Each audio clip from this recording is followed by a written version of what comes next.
This liturgical year, we draw most of our gospel readings from the book of Matthew. Scholars suspect that with his relatively frequent references to Hebrew prophecy, Matthew was writing to a primarily Jewish audience. During Sunday's Passion reading, we heard Jesus quote the book of Zechariah when predicting the disciples would abandon him. Later, during his trial, he made reference to one of Daniel's visions with his mention of the Son of Man coming on the clouds of heaven. Now, prophecy has far more to do with pointing out patterns of human behavior than with prognostication. That being true, it's important to recognize that fulfillment of prophecy is less focused on when a singular event occurs, and instead it takes place when the conditions of that prophecy are embodied, when human behavior fleshes out the skeleton of the author's words.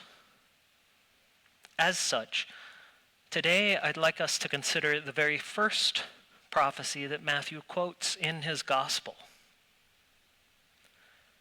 They shall name him Emmanuel, which means God is with us. Most of us probably don't give much thought to the idea of Emmanuel, particularly at this time of year. Advent and Christmas? Sure. Epiphany? Maybe.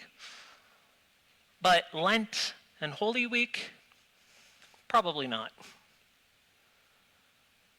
We may have learned to associate God with us almost exclusively with Christ's birth.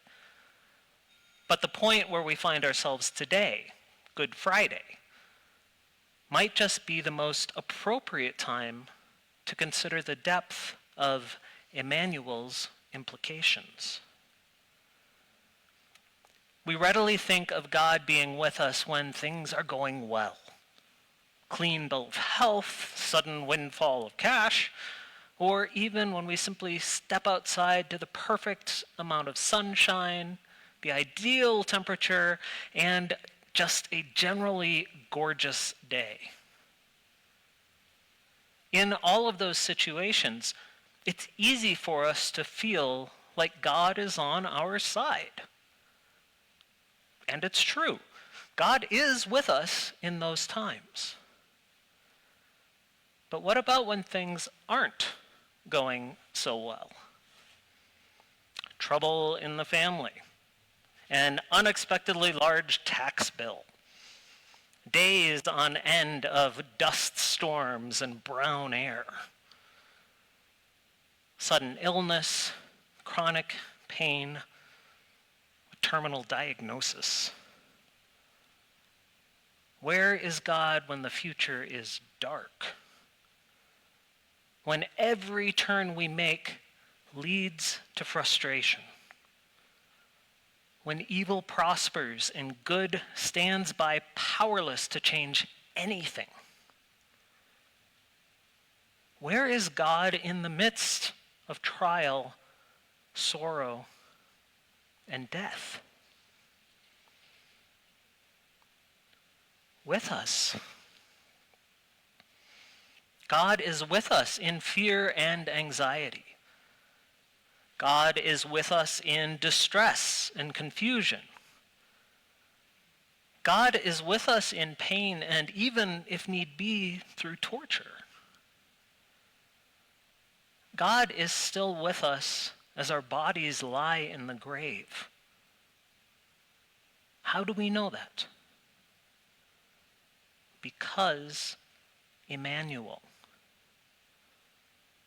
Jesus, God with us, God beside us, God among us, prophecy incarnate, God's character given human flesh and personality, a loving, merciful, and generous God embodied as a servant to others, in good times and in bad, honored by foreign rulers or fleeing from his own. seated at a wedding in Cana or standing at the bedside of a dead child. Teaching on a sunny hillside or asleep in a boat on a storm-ravaged sea. Breaking the bread or spitting out the sour wine. Entering Jerusalem to accolades one day, only to be condemned by the same crowd the next. Beaten, mocked, and tortured. Suffering, suffocating, and stabbed with a spear. Ashamed, abandoned, and ultimately entombed. Through it all, Jesus remains Emmanuel, God with us.